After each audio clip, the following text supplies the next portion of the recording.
Merci beaucoup de votre participation.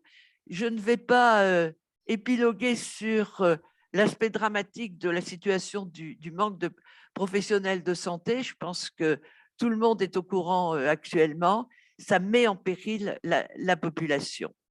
C'est lié à des décennies de recherche d'économie dans le domaine de la santé et d'abandon du service public hospitalier au profit du privé. C'est une politique mortifère qui a été renforcée au cours du quinquennat qui se termine. Répondre aux besoins des populations nécessite des choix politiques urgents, d'autant plus que certaines mesures ne prendront leur pleine efficacité que dans quelques années. Alors, pour la coordination, toutes les propositions doivent s'inscrire dans un projet de transformation profonde de notre système de santé, comme nous l'affirmons dans un document que nous avons rédigé déjà depuis quelques années pour un service public sanitaire égalitaire et solidaire de proximité. Je vous mettrai le lien dans le chat tout à l'heure. Il est important de considérer la santé dans sa globalité, selon la définition de l'OMS, et donc de répondre aux besoins des populations. Cela suppose une démocratie en santé renouvelée et des moyens financiers dans le cadre d'une sécurité sociale gérée par ses bénéficiaires. L'organisation territoriale du système de soins doit être repensée pour répondre aux besoins de toutes et de tous partout, avec un maillage territorial des hôpitaux publics, assurant la proximité et le développement d'un service public de soins de premier recours, notamment autour des centres de santé. Il faut envisager la transition de la médecine libérale vers une médecine de secteur public et la liberté d'installation ne peut être opposée à l'intérêt général et doit être limitée. Alors, notre plan d'urgence, et nous pensons qu'il doit être volontariste et d'ampleur, nous avons 6 points, car la situation est extrêmement complexe et il faut associer plusieurs mesures. D'une part, il faut analyser démocratiquement les besoins à partir du terrain. Il faut engager un plan d'urgence massif de formation. Il faut éviter la fuite des professionnels de santé, les garder dans les hôpitaux, les garder dans leur cabinet pour les médecins de ville. Il faut mieux répartir les professionnels dans le territoire. Il faut réformer la permanence des soins et il faut développer un service public de soins de proximité. Nous pensons que l'utilisation de nouvelles technologies, que ce soit la e-médecine ou d'une autre manière, la création de nouveaux métiers comme les infirmières de pratique avancée, ça ne se conçoit que dans l'amélioration du service rendu et cela ne peut pas pallier le manque de professionnels de santé, en particulier de médecins, pour assurer les soins de toutes et de tous partout. Alors, il faut analyser les besoins à partir du terrain et cette analyse doit être démocratique, associant les représentants des usagers, des élus, des personnels dans les bassins de vie et puis après remonter ça au niveau départemental, au niveau régional et au niveau national. Nous sommes absolument consternés devant le fait que les choses se trament sans consultation des populations. Deuxièmement, il faut augmenter massivement le nombre de professionnels formés. Et c'est tous les métiers de la santé et du médico-social qui doivent être développés, sans oublier la psychiatrie.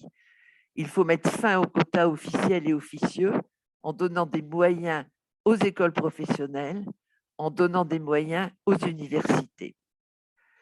Nous pensons que des pré-recrutements salariant les jeunes pendant leur formation en échange d'un engagement de service public serait de nature à faciliter à la fois la formation, une formation plus accessible à l'ensemble des jeunes et ultérieurement une meilleure répartition sur l'ensemble du territoire. Et il faut aussi bien sûr développer la formation professionnelle continue.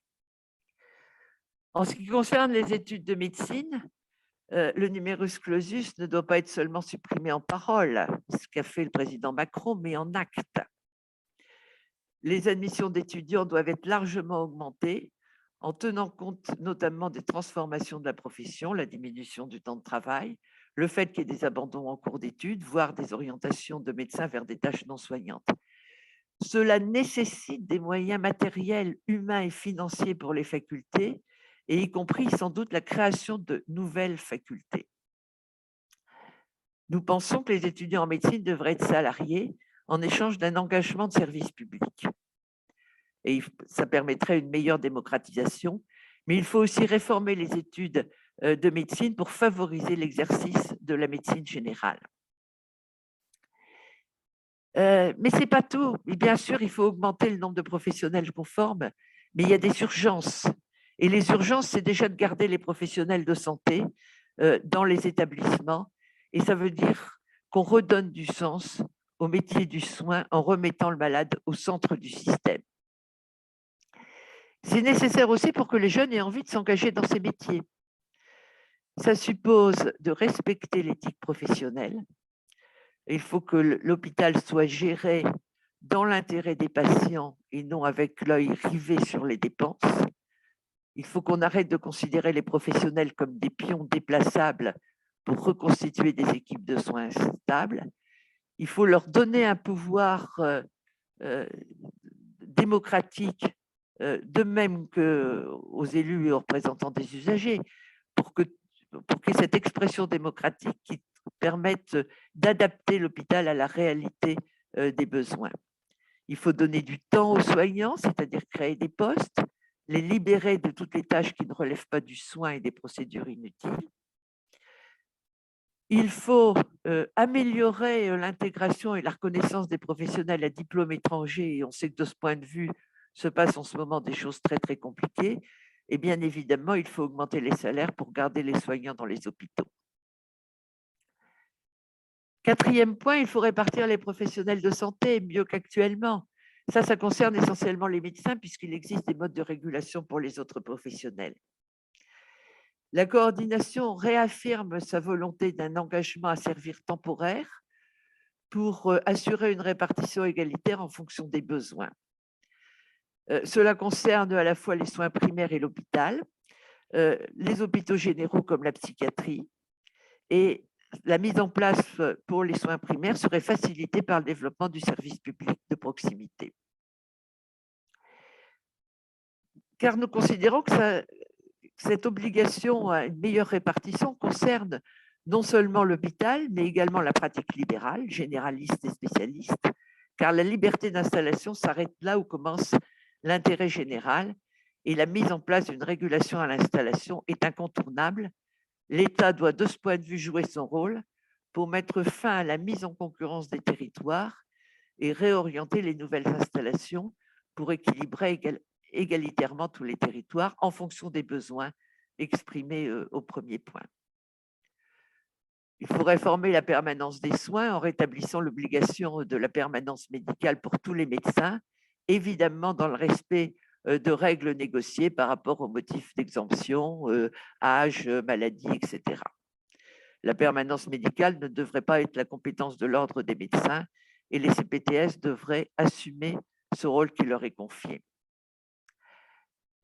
Nous pensons, et c'est notre dernier point, extrêmement important de développer un service public de soins primaires et cela doit être un engagement de l'État. Ça peut s'appuyer sur les centres de santé pluridisciplinaires qui existent déjà, qui permettent un exercice de la médecine répondant aux souhaits des jeunes professionnels, le salariat, le travail en équipe. Ces centres de santé doivent être le premier maillon de la chaîne de soins et de la prévention. Ils doivent être gérés démocratiquement, ils peuvent assurer, et c'est le grand avantage du travail d'équipe, des actions de prévention, d'éducation thérapeutique. Ils doivent participer à la permanence des soins. Ils ont l'illustre avantage d'interdire les dépassements d'honoraires et de pratiquer le tiers payant pour la population. Et la coordination regarde avec intérêt les initiatives départementales et régionales de médecins salariés, car cela peut contribuer à une meilleure répartition géographique. Cela peut contribuer à mettre en œuvre concrètement ce que nous demandons, un engagement à servir des jeunes médecins. Ça peut permettre de faciliter les mobilités et ça peut permettre d'engager l'évolution d'une médecine libérale vers le service public. Mais ces initiatives départementales ou régionales ne saurait exonérer l'État de prendre les mesures nécessaires à un service public de soins de proximité généralisée à l'ensemble du territoire national, car l'État est garant de la santé et de la protection des populations. Voilà un peu rapidement ce que nous voulions proposer en introduction, puis après on est prêt à répondre à vos questions et je vais y compris mettre le lien du document qu'on va diffuser tout à l'heure dans le chat. Oui, bonjour, enfin rebonjour. Je peux commencer par poser une question. Donc, pour l'agence de presse médicale, est-ce que vous avez des exemples d'hôpitaux de proximité maternité qui sont particulièrement impactés en ce moment par le manque de médecins? Voilà, sur quel dossier vous travaillez en urgence en ce moment? Merci. Il y a quelqu'un d'autre qui veut répondre, Rosine ou Jean-Luc, ou j'enchaîne? Moi, je dirais bien partout. Après, je vais leur passer la parole, mais je vais commencer par mon département. Moi, je suis des Ardennes. C'est la maternité de Sedan qui est sans doute menacée rapidement si on ne trouve pas des médecins anesthésistes et des gynécologues, mais c'est aussi les urgences de Vouziers. Tout ça dans un seul département. Mais je viens d'avoir quelqu'un au téléphone de Dole. La chirurgie est menacée à très, très brave échéance et on peut parler de Luçon, de Marmande, etc. Jean-Luc, tu veux en rajouter peut-être? Oui, on peut multiplier les exemples. Il y a aussi Toul, la maternité de Toul, les urgences dans vraiment de très nombreuses villes et pas uniquement dans des petites villes. Des urgences comme celle de Laval et par exemple comme celle du Bailleul en Sarthe.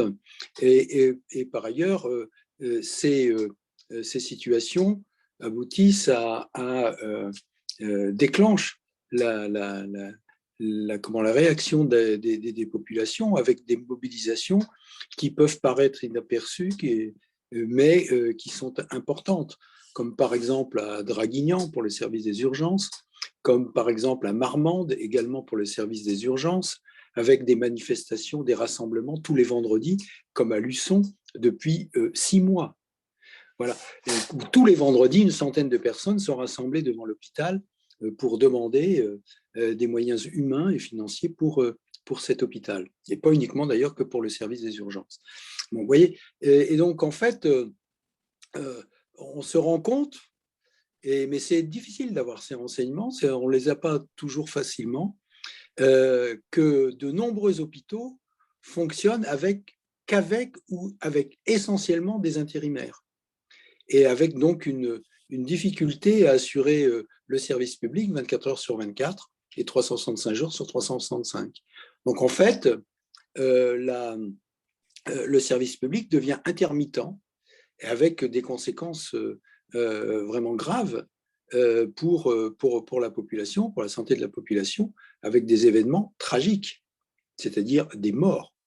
Et pas uniquement dans les petits hôpitaux. Je vous informe, si vous ne le savez pas, qu'une malade est morte dans la file d'attente des urgences du CHU de Nantes. Dans la file d'attente des urgences du CHU de Nantes, où en fait les professionnels de santé sont débordés par le travail à faire. Voilà. Et voilà. Bon, j'en arrêterai là. La liste pourrait être vraiment extrêmement longue. Si je peux dire 2 mots. Bonjour Guillaume Grandjean. Donc moi je suis sur le Loiret.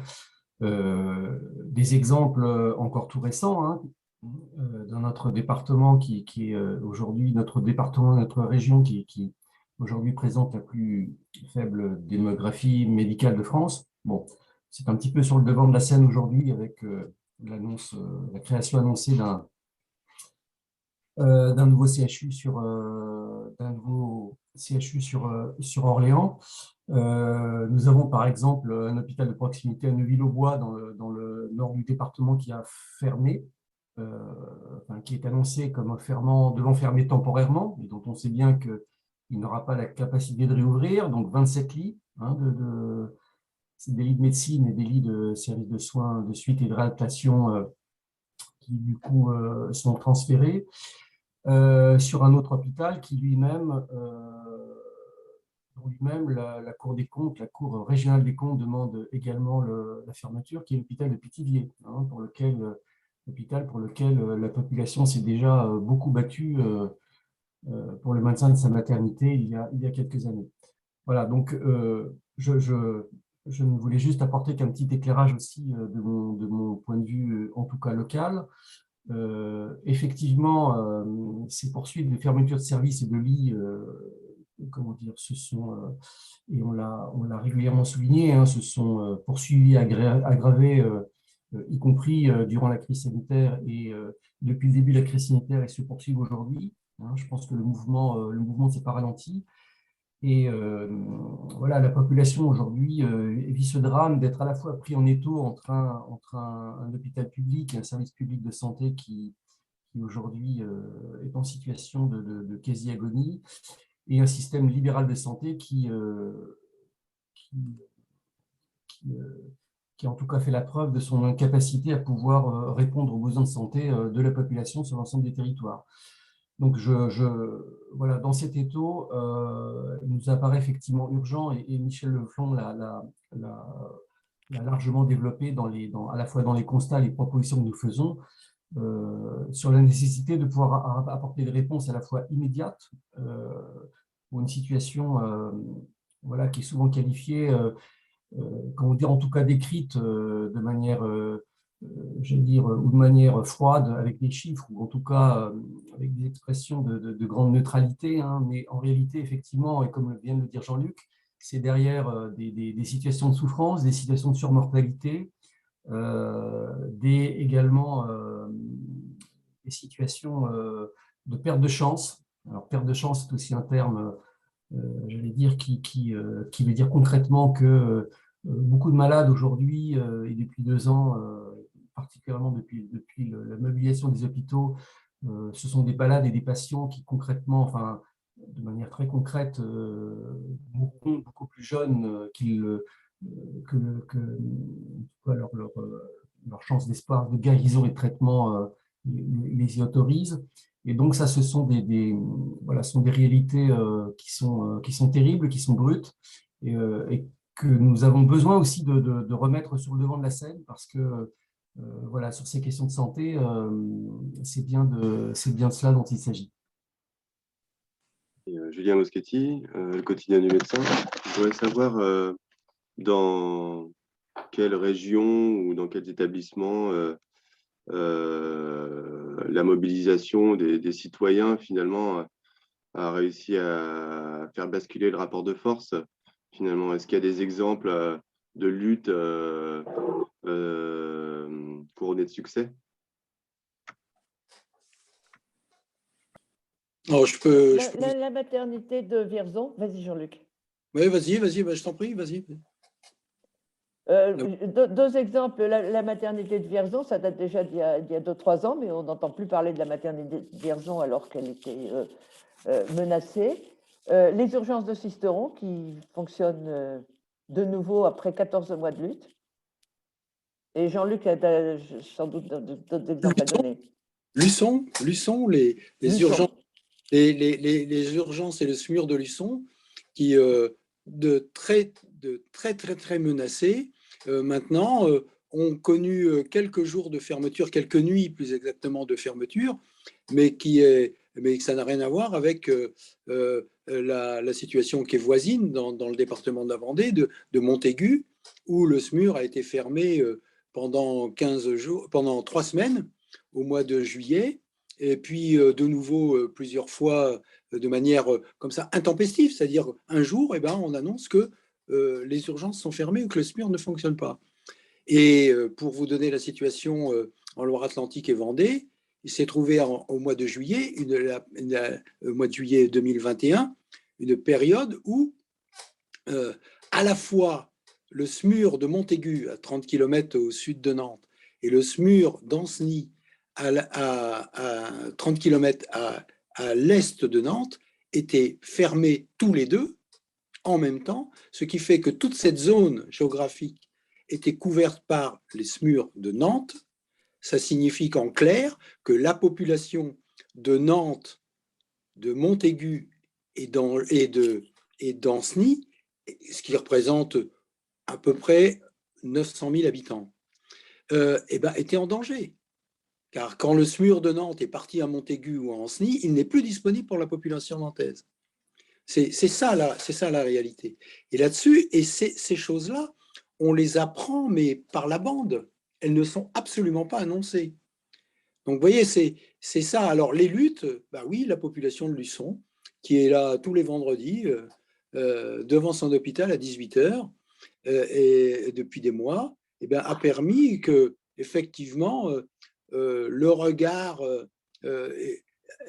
a été forcé sur le fait que Luçon ne pouvait pas rester avec des urgences fermées. Et maintenant, il y a également une consultation de soins non programmés qui est adjointe à l'hôpital, mais qui ne dépend pas de l'hôpital, et qui permet un meilleur fonctionnement des urgences sur Luçon. Voilà un exemple. Mais les luttes sont extrêmement difficiles, parce que les besoins sont tels que, en général, ça aboutit à déshabiller Pierre pour habiller Paul. C'est ça, c'est ceux qui crient le plus fort, et avec des résultats qui sont toujours remis en cause. Donc il y a besoin d'une vigilance de tous les instants, et c'est épuisant.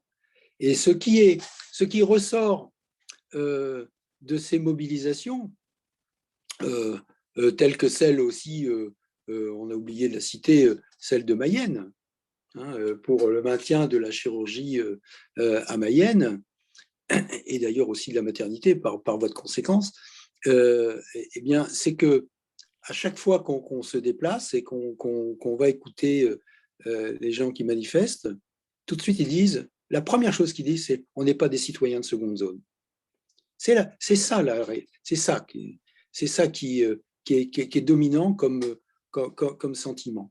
Et donc là, c'est en fait tout un aspect de qu'est-ce que c'est que la République, qu'est-ce que c'est que vivre en République, et comment doivent être satisfaits les besoins de la population sur tous les points du territoire.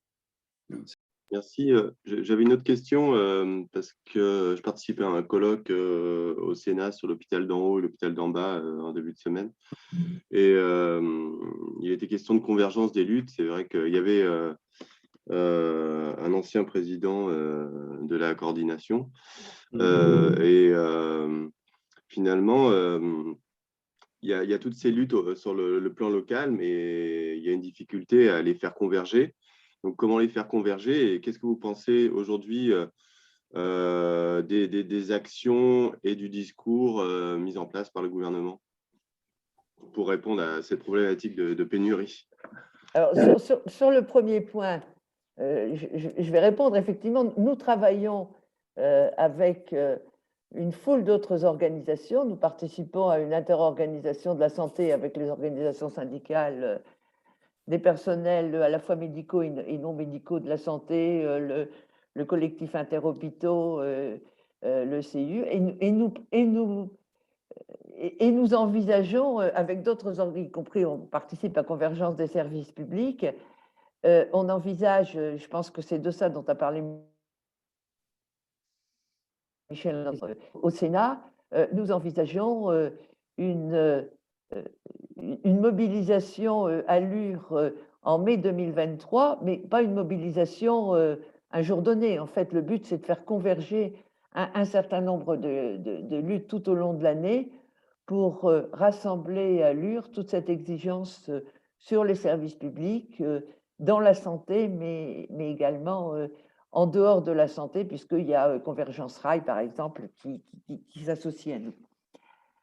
Je pense que c'est effectivement extrêmement important de faire converger tous ceux qui veulent défendre les services publics.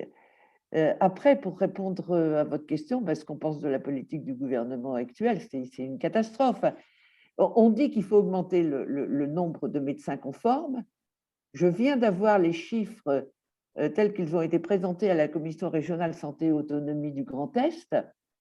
Le projet, c'est de former moins d'étudiants à Strasbourg dans les années à venir qu'actuellement pour rééquilibrer entre les trois facultés du Grand Est, Strasbourg, Reims et Nancy.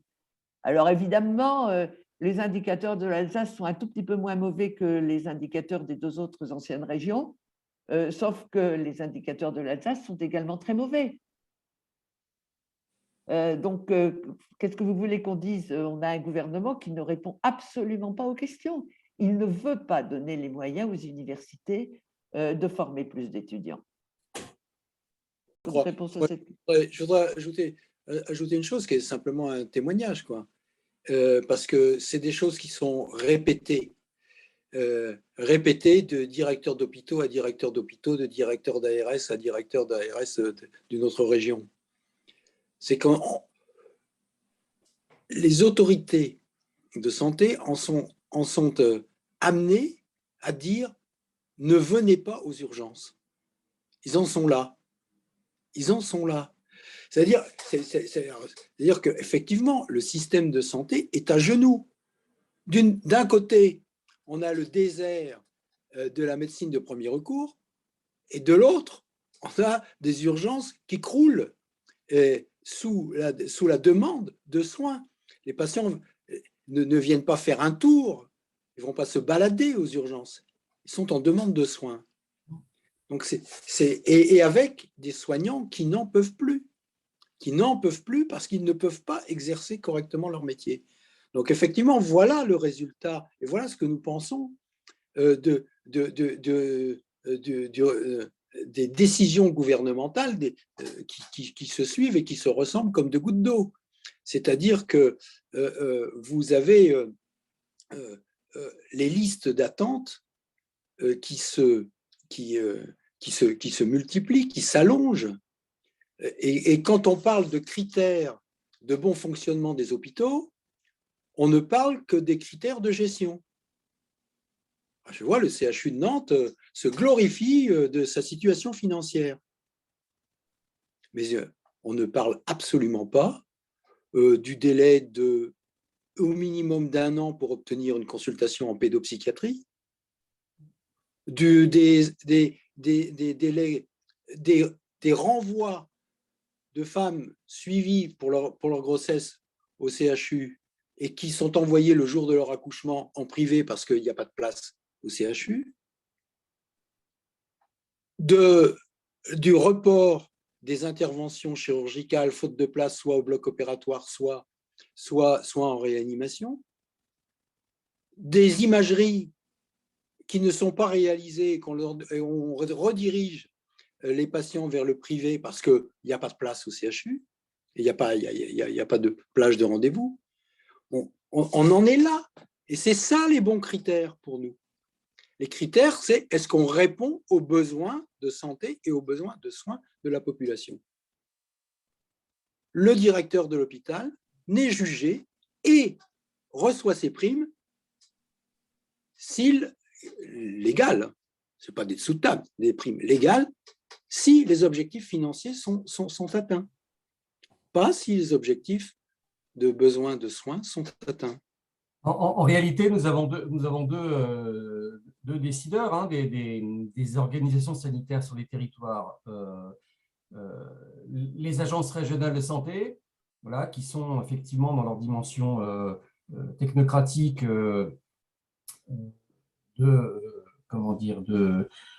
d'efficience et de regroupement et de gestion, y compris dans une large poignée de main effectivement avec le privé, hein, avec des transferts progressifs accompagnés vers le secteur marchand privé lucratif. Et puis vous avez les cours des comptes, hein, les cours régionales des comptes qui effectivement additionnent des colonnes, estiment que des hôpitaux peuvent effectivement fermer du jour au lendemain parce que ils n'ont pas la capacité de faire face à leurs besoins de fonctionnement. Et donc, en fait, la population est prise dans une espèce à la fois de pénurie, en tout cas, de restriction de dotation, et puis de regard d'expertise. Voilà. Enfin, on est gouverné aujourd'hui par des experts, des comptables et des experts qui aujourd'hui décident pour le compte de la population et prennent des décisions qui sont effectivement brutales et qui ont des conséquences absolument vitales. Donc, je crois que la question qui a été posée tout à l'heure de la démocratie sanitaire et en tout cas de la prise en compte des populations et des usagers et des malades un petit peu sur la réalité des soins et des difficultés de prise en charge.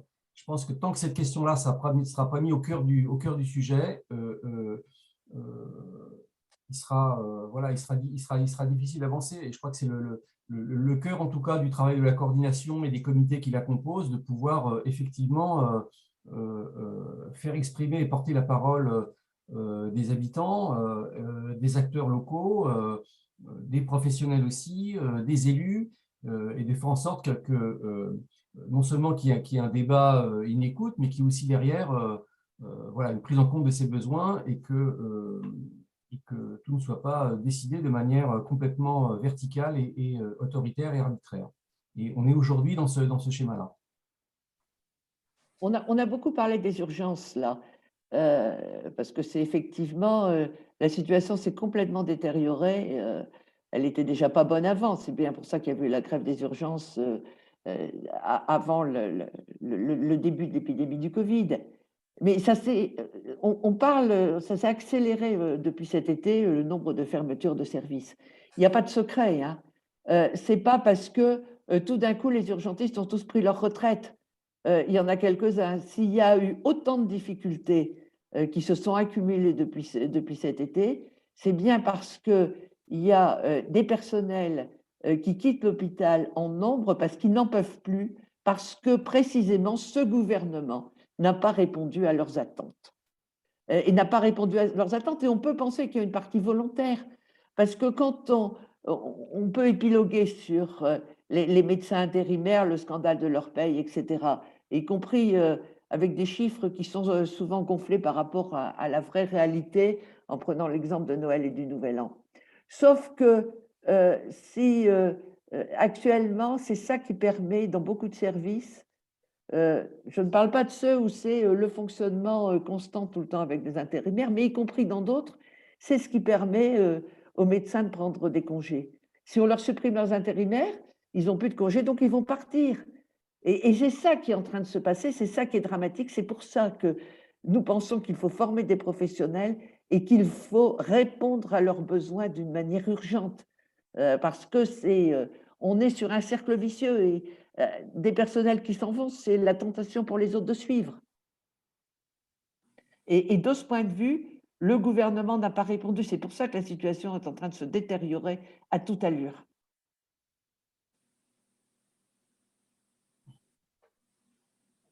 Moi, je voulais évoquer le témoignage que j'ai eu la semaine dernière de quelqu'un qui n'est pas une professionnelle de santé directement, ce n'est pas une soignante, c'est quelqu'un qui était à l'accueil des urgences de l'hôpital depuis 20 ans et qui a dit, ben là, je donne ma démission, moi, j'en peux plus de l'accueil qui n'est pas fait, j'en peux plus des tri des patients, j'en peux plus de la façon dont on considère les patients qui viennent et qui n'ont pas le choix, qu'on renvoie parce qu'il n'y a pas de place.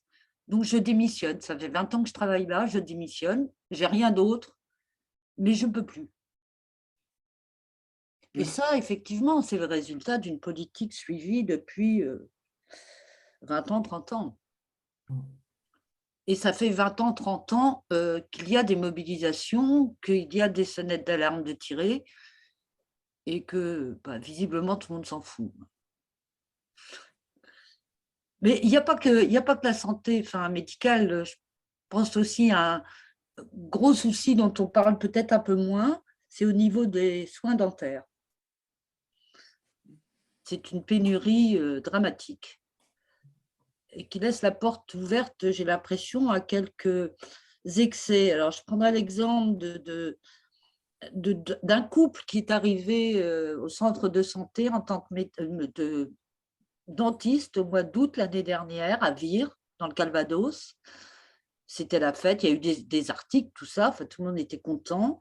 Et en fait, ils sont repartis 1 mois et demi après, enlaçant des malades, des gens qui avaient eu des débuts de soins, mais qui n'étaient pas terminés, en laissant des gens qui ont payé parce que, soi-disant, ils n'avaient pas le matériel pour prendre les cartes vitales, en laissant tout ça un peu en eh ben, en vrac, quoi.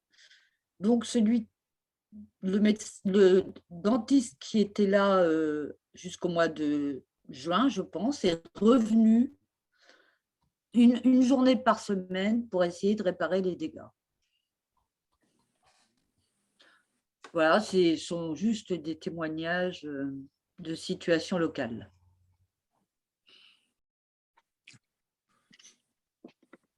Bah, pour moi, c'est bon aussi, mais c'était très intéressant. J'ai appris des choses. Merci beaucoup. Oui, Merci. c'est intéressant votre remarque. Vous allez… Parce que si vous voulez, il y a de nombreuses mobilisations qui se font, et je ne sais pas si vous êtes destinataire de notre bulletin hebdomadaire. Oui, oui.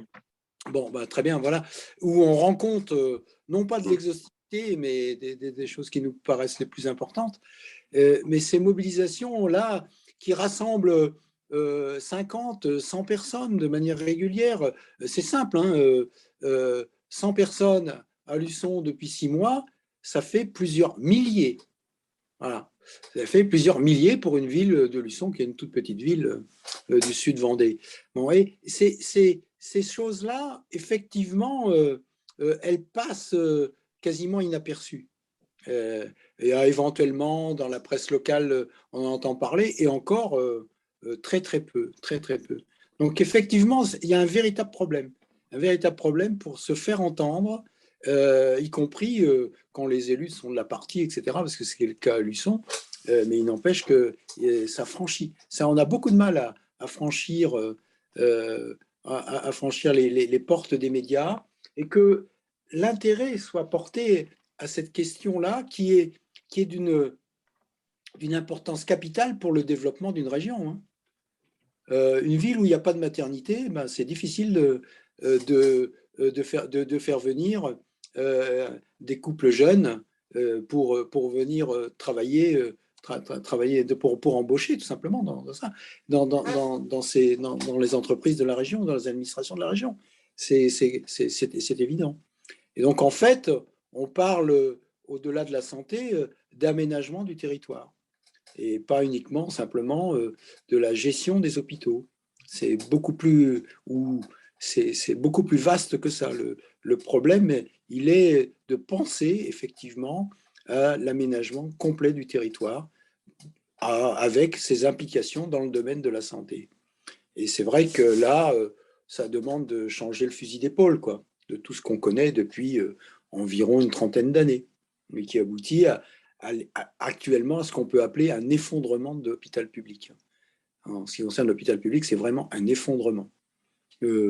Juste avant de me joindre, j'ai vu là le témoignage de quelqu'un que vous connaissez sûrement, qui s'appelle Frédéric Bizarre, qui est un économiste de la santé bien connu, qui raconte ses 21 heures de galère dans un grand hôpital parisien suite à un accident.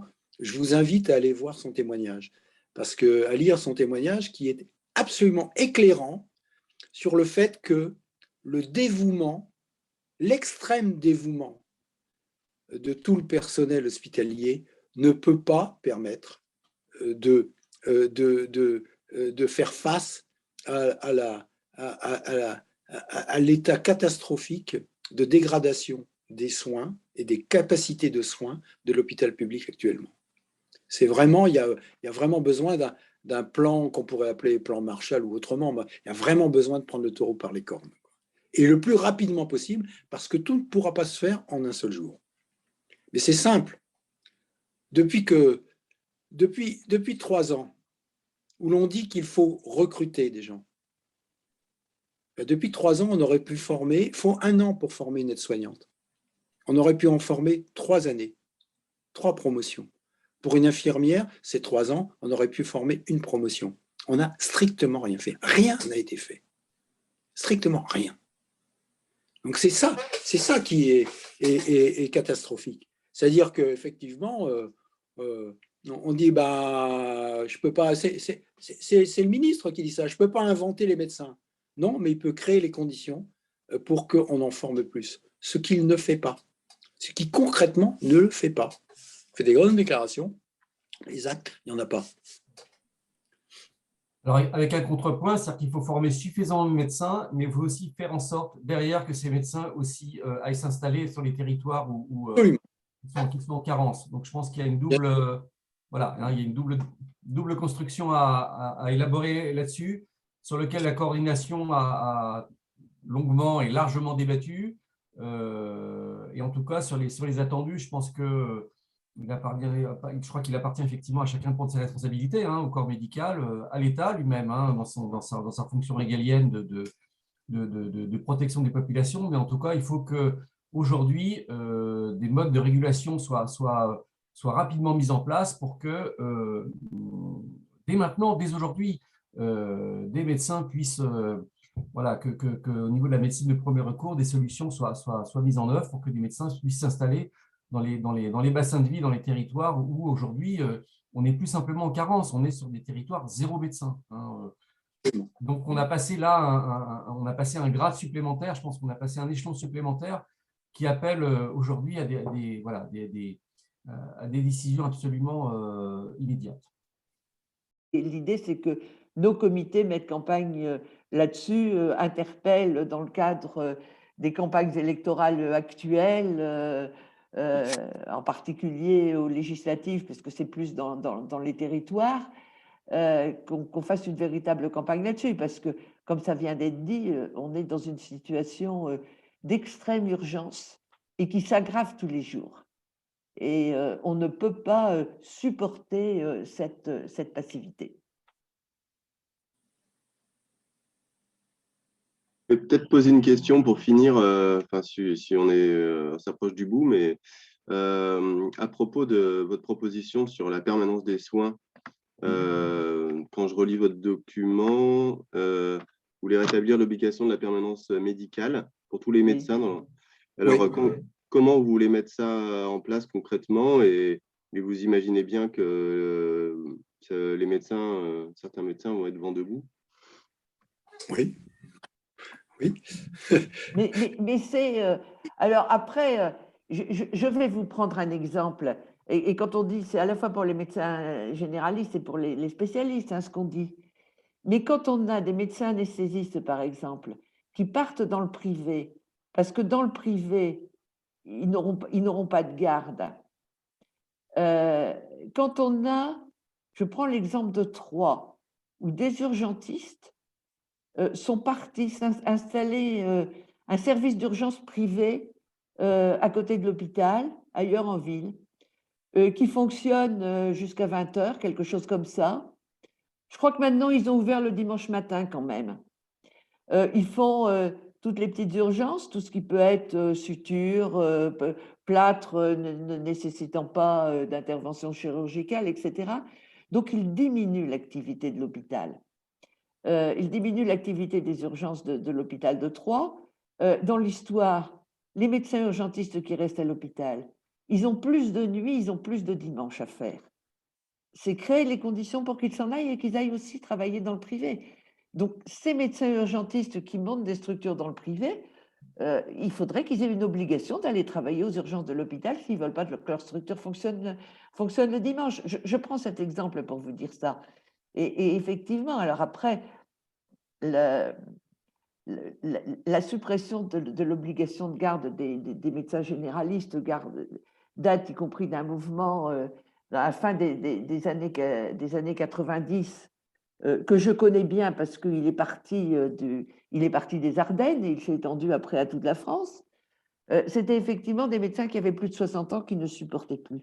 C'est pour ça que ce que nous disons, c'est qu'il faut effectivement aussi que ce soit que la permanence des soins soit rétablie en respectant, c'est pas normal qu'une femme enceinte fasse des astreintes, par exemple, etc. Il faut reconstruire une vraie permanence des soins en respectant ce qui est normal dans une vie au XXIe siècle, y compris pour les médecins, de ne pas les obliger, quand ils ont des problèmes de santé ou autres, les gênants. Mais ce n'est pas normal que des médecins s'affranchissent de l'obligation de permanence de soins quand ils n'ont aucune obligation, aucune raison. Et ça aboutit, si vous voulez, cette décision qui a été prise il y a quelques années, donc de supprimer l'obligation de garde pour les médecins, aboutit à la fuite des médecins des hôpitaux publics. Je vous donne un exemple. 4 médecins urgentistes de l'hôpital de La Roche-sur-Yon, où le service des urgences est déjà mal en point à ce sujet, quittent l'hôpital de La Roche-sur-Yon pour aller ouvrir un centre de soins non programmés dans une clinique nantaise, où leur principal argument, c'est de dire après 18 heures, on ne travaille plus. Et en plus de ça, on gagne autant qu'un médecin hospitalier en fin de carrière. C'est ça, clairement qui se passe. C'est-à-dire que tout est fait pour déshabiller l'hôpital public. C'est-à-dire qu'effectivement, se retrouver dans un hôpital tel que La Roche-sur-Yon, ce n'est pas une petite ville, hein. C'est comme Laval, c'est la préfecture du département, où on a un service des urgences où il y a un nombre de médecins, en particulier les médecins, mais il n'y a pas que ça, mais en particulier les médecins insuffisants, fait que la charge de travail par médecin est insupportable, absolument insupportable. Et qu'à côté, il y a la possibilité d'exercer le même métier, mais pas le même service rendu à la population.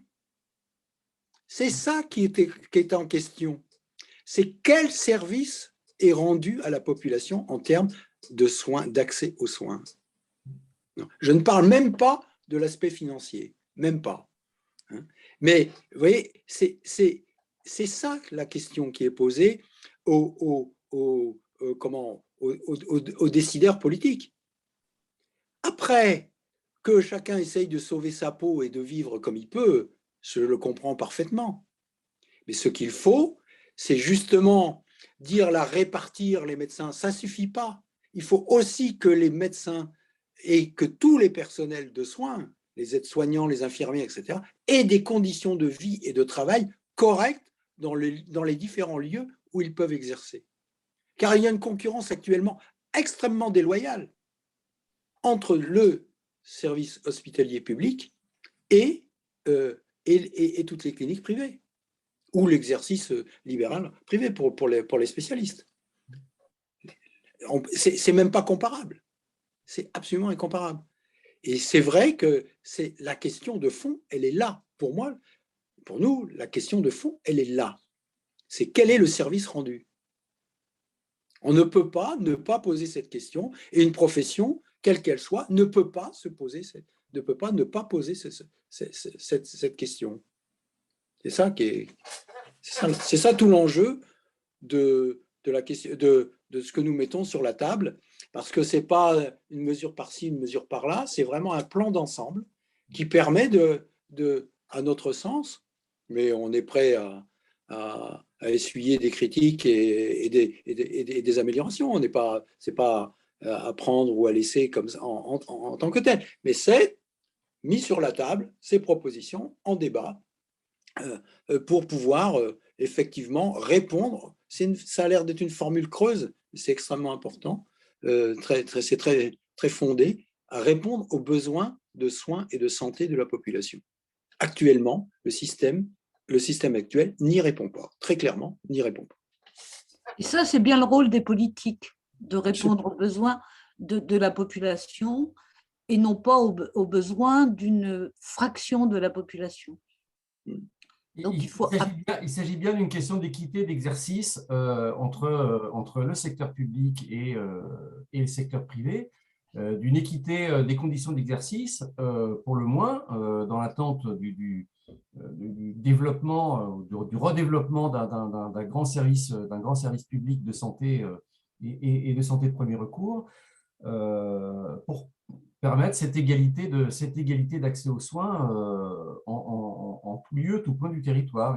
Et cet enjeu-là entre public et privé, cette question-là, elle est effectivement centrale. Et sinon, on va être de plus en plus dans cette fuite en avant, avec finalement un certain nombre d'obligations et de contraintes qui relèvent du public, et puis des situations effectivement confort d'exercice sur le privé, avec aussi,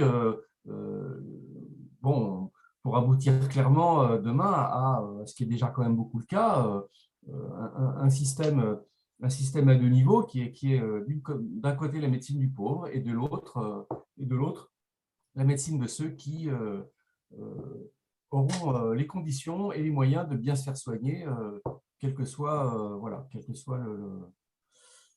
leur situation. Merci. Encore une question ou pas, ou on en termine là? C'est très bien, merci. Eh ben, merci beaucoup pour votre participation. merci. Et donc, vous allez recevoir notre texte tout à l'heure.